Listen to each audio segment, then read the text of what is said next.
سلام الله عليكم ورحمة الله تعالى وبركاته داوضيال كسو دوادا برنامج كني عاوة عيارها او ان كترحان بحين دونو ورالكي اقدم بيي هدي اي اهالهاي حق سوقا وليبا شيكويكا كالي تاغان إصلاحاتان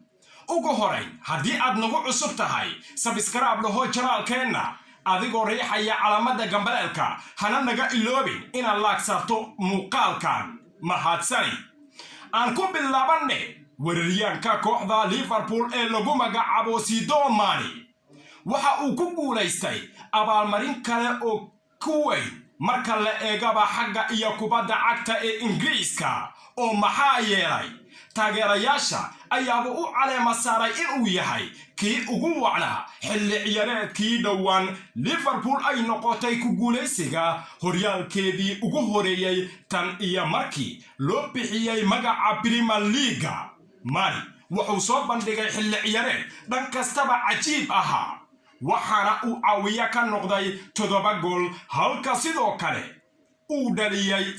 18 gool waana sababaha taageerayaasha kubadda cagta ee Premier League ay ugu caleema saareen inuu yahayba kii ugu wacnaa Premier League xagaygii dhowaan soo idlaaday.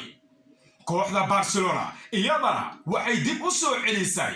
xiisihii iyo walidii ay u qabtayba Neymar Jr. kooxda waxay u baahan tahay dib isku qalabayn aad u weyn tan iyo daqaradii ka soo gaaray kooxda Bayern Munich. sidaasi oo ay tahayna waqti xaadirka kan waxa ay qoondeynayaan in PSG ay u gacan geliyaan saxiixa Antonio Griezmann oo lagu daray waliba 60 milyan si iyagana Camp Nou iyo gobolka Catalonia qaasatan magaalada Barcelona ay dib ugu soo celiyaan laacibka reer Brazil.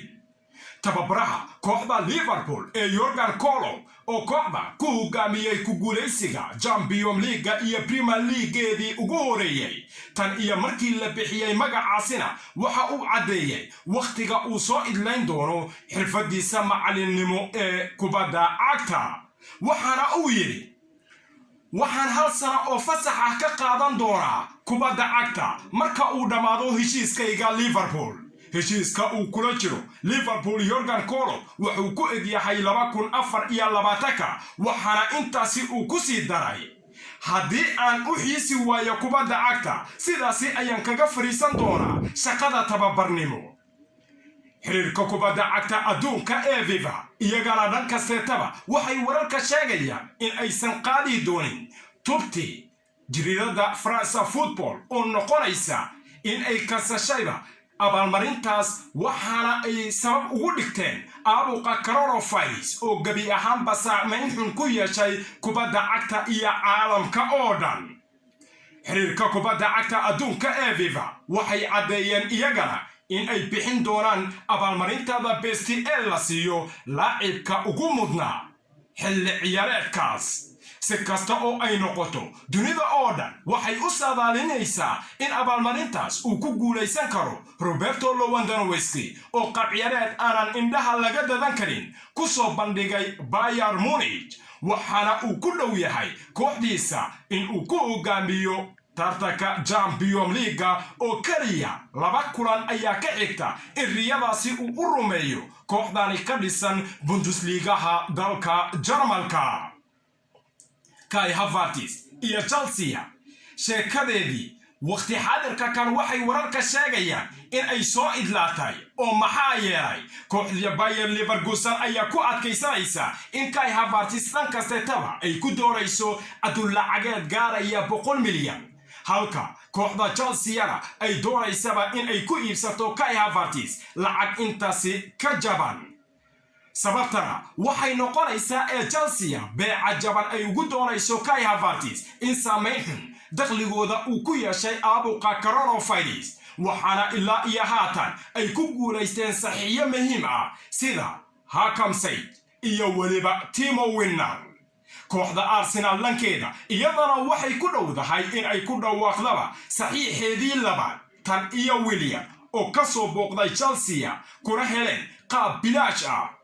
waxaana wadahadalla ay la fureen kooxdani wadahadalladaasi oo ku qotama sidii ay ku heli lahaayeen difaaca ay u waalanayaan kooxaha ugu waaweyn qaaradda Yurub ee lagu magacaabo Gabriel Magalhaes. si kasta oo ay noqoto, Mikel Arteta wuxuu u baahan yahay sidii kooxda uu ku keeni lahaa difaac adag. Magalhaes ayuuna u arkaa.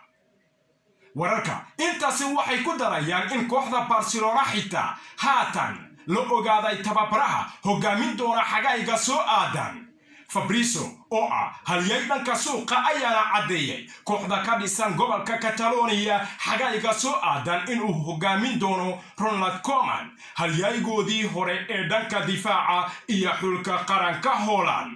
intaasi ayaan ku gabagabeynaa barnaamijkii ciyaaraha uu idila socodsiinayay anigoo Maxamed Cabdirasaaq Tolman. inta aan ku kulmi doono barnaamij lamida sida iyo nabadgelyo. haddii aad u baahan tahay wararkii ugu dambeeyay ee ciyaaraha oo qoraal waxaad ka heli kartaa kooxda.com. sidoo kale taabagelinta barnaamijkeena waxaan ugu mahadcelinaynaa Doxan Enterprise oo ka caawinaysa in qiimo jaban aad ku hesho viisaha dalkugalka Turkiga haddii ay ahaan lahayd caafimaad, dalxiis iyo weliba waxbarasho. barnaamijkan barnaamij lamida nabadino.